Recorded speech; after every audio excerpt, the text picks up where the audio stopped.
Good Wednesday evening, listeners, and welcome to another edition of Conversations of a Sister here on Blog Talk Radio. I'm your host, Ms. Tracy L. Bell, and I thank you for tuning in tonight, be it live, online, or live here on our YouTube page, or whether you're on the phone. I was supposed to do IG Live, but I'm just working a little bit too much here tonight, so that may not happen. But I thank you for tuning in tonight. This is my last show for the year. This is our last show for the year. We'll be back on the air Wednesday, January 20th, which is the day of the inauguration. That's the day that the 46th president gets sworn in as the president of the United States. No, that's not by design. It just so happens to be by coincidence. We normally come back on air the third Wednesday in January. This year, we came back on the air a little late. That's because I did some personal counseling with my mom. That's how I decided to start off the year. I thought it was very necessary. So, for that reason, we didn't come back on the air until March. March, which threw us in the middle of a global pandemic. Yes, in March, we all found out that we were in the middle of a global pandemic.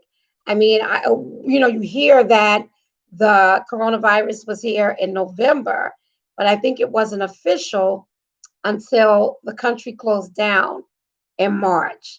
We returned on the air in March, and like I said, it was right at the time that the global pandemic appeared. It was alive and well in most of our lives, and there was fear in the air and toilet paper in high demand.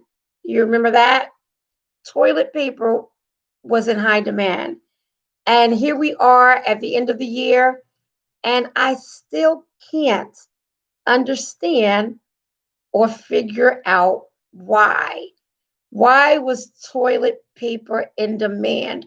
And not only was toilet paper in demand, but so was Lysol, not Pine Sol, but Lysol, bleach, any cleaning product that killed viruses was flying off of shelves. And to this day, I don't really understand why, especially toilet paper. Toilet paper was in demand, and people were buying it by the barrel, by the box full. They were loading up on toilet paper. And when I had conversations about it, no one could understand why. They were like, it's not like the virus is going to cause you to have diarrhea. But people were loading up on toilet paper. Masks became mandatory, and we were locked down. I don't even remember. What was it, 6 weeks? Maybe. I think the country didn't really open until May. The country opened. Yeah. So we were locked down for quite some time. Businesses across the country went to working from home. Restaurants were shut down. Movie theaters were shut down. Life as we knew it, as normal, was no longer the norm because we were in the middle of a global pandemic. And when I say it was fear in the air, I'm talking about you didn't even hear cars moving on the highway. There was no movement at all. If you could hear the person breathing next to you, you were doing good, because that's how locked down we were. But it led to not only citywide lockdowns, but a nationwide lockdown as well. And it wasn't until April that we heard federal officials, local officials start to lay blame. It wasn't until April that we had governors in different states talk about how they were going to leave their states in handling the virus because the president did not know how. I mean, come on. We have to keep it real. It was like I said to people once before, I really didn't have a problem with the president of the United States until the crisis came. Because in the middle of a crisis, you're going to find out what a person is made of. And we found out what he was made of. You put uh, something in boiling water, and you're going to see how it withstands. And when it came to the crisis, he did not do a good job with it. We found out things a month later. He didn't want the American people to know. He kept certain things hidden because, according to him, he didn't want the American people to panic. But people were already panicking because we didn't have a lot of information about it. So 2020 was the year of the pandemic. And not only was it the year of the pandemic, it was the year that more than 1.6 million people have died from this global pandemic. People that I know and love have died from the coronavirus. And you have some people who started to say it's the number one killer in the United States. It beat cancer, the wars, even 9/11. And people started to wonder, is it real? Is it true? Are hospitals getting paid? Because that was another thing that our president stated. The hospitals were getting paid for saying or stating that a person died from the coronavirus. So it's hard to tell, but the bottom line is, to this day, here we are at the end of 2020, and we have millions of people out of work. We have millions of people struggling to pay their bills as a result of this global pandemic. It was something that none of us was prepared for. This was a wake-up call for many people. Some people became self-employed. Some people became entrepreneurs. Some people started businesses. Some people did great things this year because they were faced with adversity. And it's not until we're faced with adversity so we know what we are actually made of. So for some people, this was a good thing because they found out that they had things within them that gave birth to things that were real. There were some things that happened in 2020 that were also horrific. Breonna Taylor was murdered in her apartment in February. George Floyd was killed in the streets in May. It was a horrific video that we all saw live and in color. The person that filmed his murder, she made the video go viral. And when the video went viral, you couldn't believe your own eyes with the cop's knee pinned to George Floyd's neck. Then in June, we had the murder, another Black man, at the hands of so-called neighborhood vigilantes.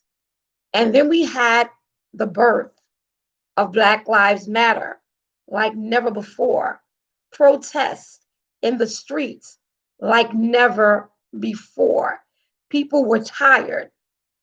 And this was a new generation of protesters. These were not our ancestors' protesters. These were not the protesters of Martin Luther King and Malcolm X and John Lewis. These were new types of protesters. In fact, John Lewis embraced this type of protesting. He embraced this type of upset and later died months later.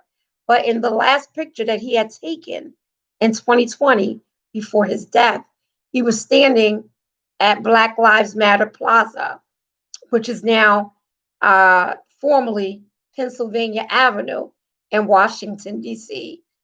So we saw some very horrific things happen in 2020 that led to the most challenging election of our time in 2020. It was very challenging. It was contested. And to this day, the president of the United States, the current president, still has not conceded. The country is divided, and we are in a real mess. But the country's always been divided. Some people always said the United Snakes of America, the divided snakes of America. Some people always saw the country and its divide. So for them, it's nothing new. This is something that has always happened. So 2020, I think, will go down as an unforgettable year. A global pandemic, racial tension, uprisings in the street, presidential election, a president trying to hold on to power in the middle of a global pandemic, knowing that the American people have spoken, that the election is over, and that you were judged and you will be judged based on this pandemic. So just as the global pandemic is like never before, so will this president's presidency. It will go down in history. He will go down in history, is what I'm reading, as one of the worst presidents ever. Because he's egoistic, he's self-centered, he's selfish, and it's always, always been about him. And if he can maintain that power, my gosh, that's exactly what he wants to do. But the reason why I say egoistic is because we're always judged based upon our job performances. If we do well in our businesses, our clientele will grow. If we suck at our businesses, then our business will fold. Well, it's the same thing with the president of the United States. The people have spoken, and quite frankly, they fired him. People voted in droves like never before on November 3rd. I had people tell me that if they had to vote in a hazmat suit, they were going to vote. That's how bad they wanted to vote this president out. So it was serious. People took the election seriously because we're living in times that we've never seen before. I mean, we heard about 1718. We've heard about the Great Depression, but we've never lived it. So they voted as if their life depended on it. So yeah, 2020 was real. 2020 was scary. 2020 was fearful. But 2020 will be a year that we'll never forget. So let's look at where we are now. As I stated, people are out of work. People are struggling to make ends meet. We see it on the news every day. Lines at food banks, cars at food banks. And you have people say that they can't believe that all of these people are actually hungry because they're driving to these food banks in nice cars, but you can't let the appearance fool you. I mean, you can't go according to someone's appearance. Appearances are not real. You can't go according to appearances. We all know that you can take something up and you can dress it up, but it doesn't mean that it's well dressed on the inside. And I say this all the time to my listeners and to my blog followers. Anything can look good. Anything can look convincing. But how are you going to know? You don't know until you delve into the thick of it.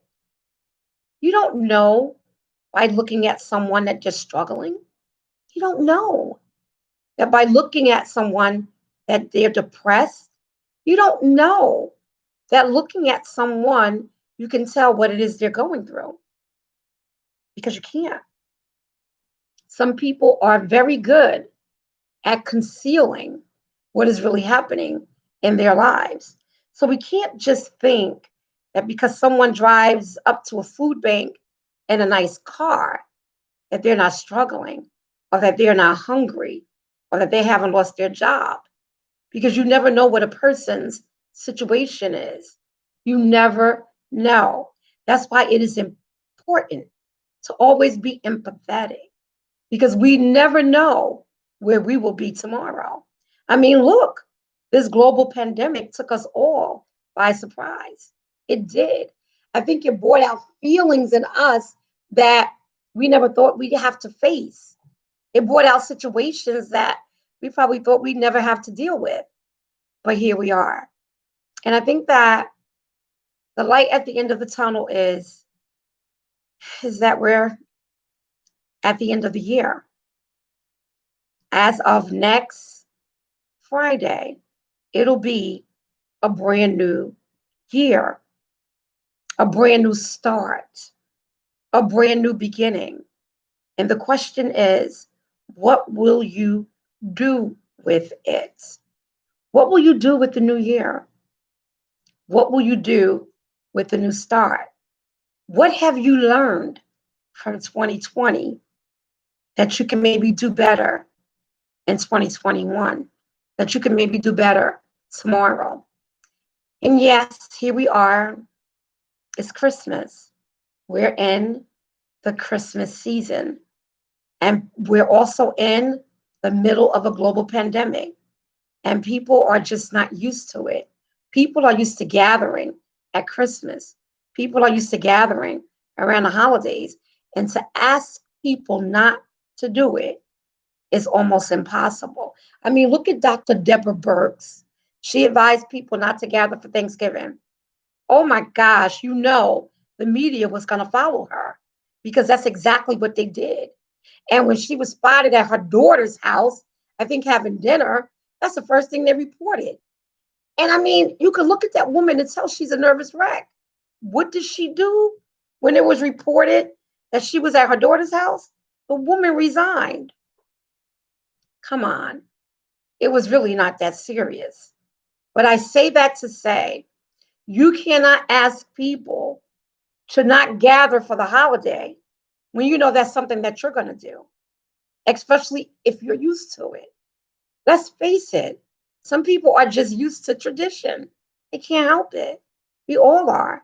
I mean, I cannot go through not one Christmas without thinking about my father. That was his favorite time of the year. He loved Christmas. So I think that it would be a disservice to just dismiss it, especially if I keep him in my heart and I keep him alive. It's not something that can just be dismissed. I have beautiful memories of Christmases past, especially during my childhood. Those days were priceless.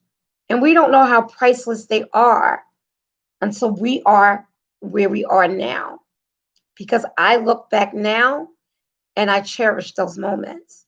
I don't dwell on them, but I cherish them. But what has it taught me? It has taught me to appreciate now, to appreciate this Christmas, to appreciate every day, because we never know when it will change. I mean, the coronavirus, it has kept a lot of us apart, especially those of us who are a little fearful of what can happen. But we're just living cautiously. But it doesn't mean that you don't miss those people or you don't miss that person, because you do. It is times like this that make us reflect on those things that we took for granted. So, as we sign off for the year, I say to you, don't take this time for granted. Don't. If it's someone you want to talk to, call them.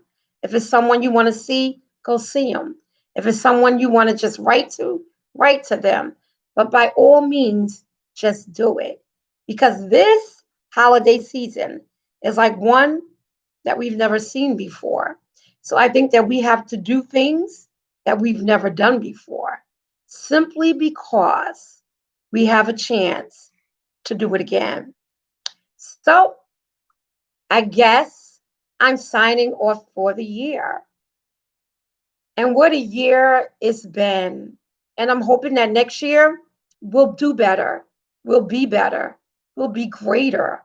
All of us. Until then, I wish you a very Merry Christmas. Thank you for tuning in to us in 2020.